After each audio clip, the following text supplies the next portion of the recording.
Hello, I'm Edwin Ritchey from University of Kentucky Cooperative Extension. I'm an Extension Soil Specialist, and today we're going to be discussing soil sampling. So before you get started, you want to make sure you have the right tools for the job. The first thing is a good soil probe. I like a soil probe that has a solid back so we can push the sample out, and I'll demonstrate that in a minute. But there's other kinds that, like when the soil starts getting hard, you can use a foot peg that will help you push it in the ground. However, this one doesn't have a solid back, so if you're not careful, you can push some of the sample up in there.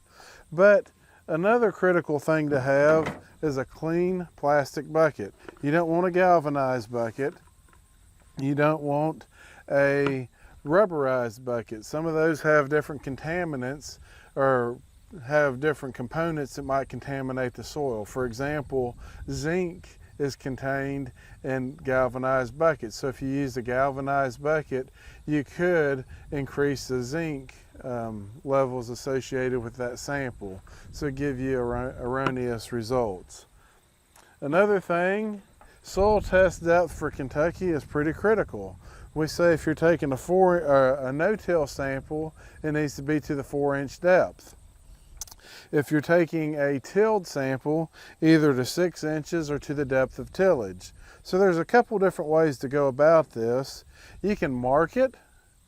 So here we just use a piece of tape and we take it to 4 inches, but over time that tape's going to wear off. You can mark it with a Sharpie or some other permanent marking system, but over time that's going to wear off as well, so you'll have to continually mark it.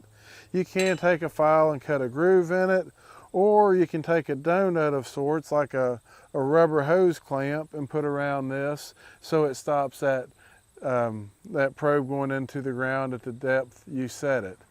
That is a good way to work. You just got to make sure that you keep that consistent depth. Another good rule of thumb, or really a good rule of your finger, most average people, their digits are 1 inch long. So if you look here, I have 3 inches. I can measure to my hand, and right here to this mark on my hand is 4 inches. So I can take that soil sample and I can just use my finger to measure. That's typically what I do. And another little tool you can have, simple to make, just 3/4 or 1/2 inch dowel rod.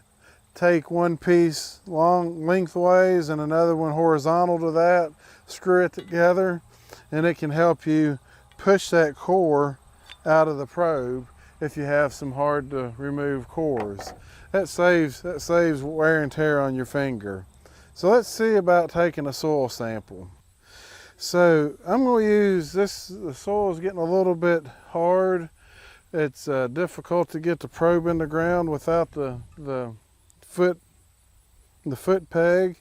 So I'm going to use this style of a soil probe. First thing I want to do is to remove that organic layer, or in pastures we're talking about, it's called duff. So we're getting soil. We don't want to have a whole lot of grass and stuff associated with it. So I'm going to push it in. If I'm using the finger measure method, I'm going to go a little bit deeper than 4 inches. And then I'm going to come back. Okay, right here, there's my 4-inch sample. I'm going to take that out, put it in my bucket, and move on and take another sample after cleaning the remainder of that sample out. So for example, I would move to another spot in the field, remove that duff layer, and I just hit a rock. So even though that was my next sample, I only got about 2 inches.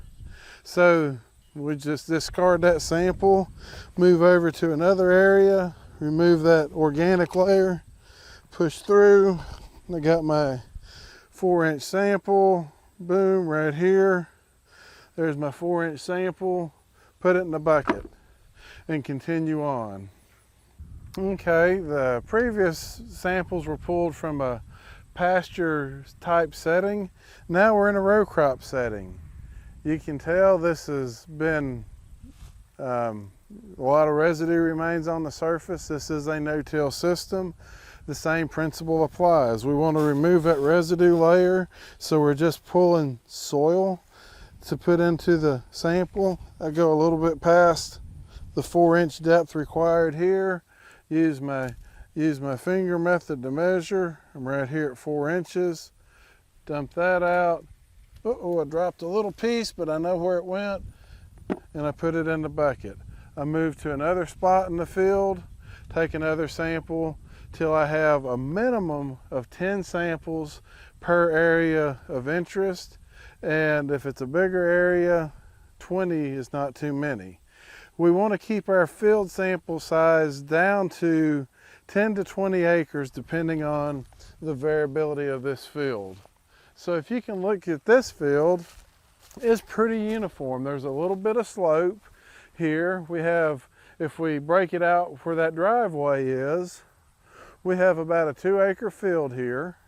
And this is a pretty uniform field. So we could take probably 10 samples from this field, zigzagging across, randomly collecting samples, and that should be sufficient for this field.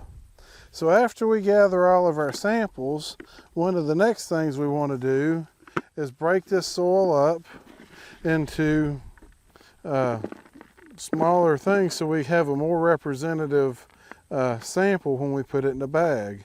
So remember that that sample that we submit is only as good as the area it represents. So if we give a bad sample, our results are not going to be good. So we want to make sure we get that sample in the bag that represents this area of interest. So I like to break it up if able, and then once we get it broken up, we probably will not have to use all this sample to fill the bag. So we want to make sure we mix it real well, and then we can pour that into a properly labeled bag and submit it to the lab. So like I said earlier, I like to break these big clods up because I'm hoping that I will have more. I'm ensuring that I'll have more than I need, and it just gets a better representative sample of that sample that you collected in the bucket. So before you transfer it over, you'll need to make sure you have the soil test bag filled out properly. I'm going to use my name so they know who to send the test to. They'll actually send it to my county extension agent, who will then in turn send it to me. And a field name or number, we keep this to 4 digits. So make sure you know what your code is. I'm going to say pond. So I know that that is the pond field.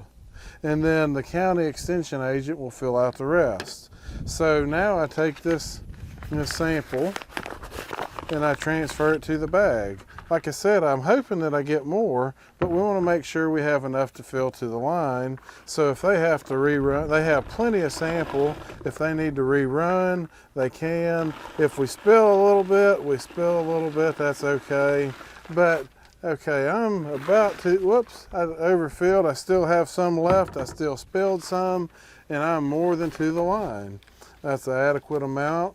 Go on and roll this down, and then we could take it to our county extension agent and they will submit that in a timely manner.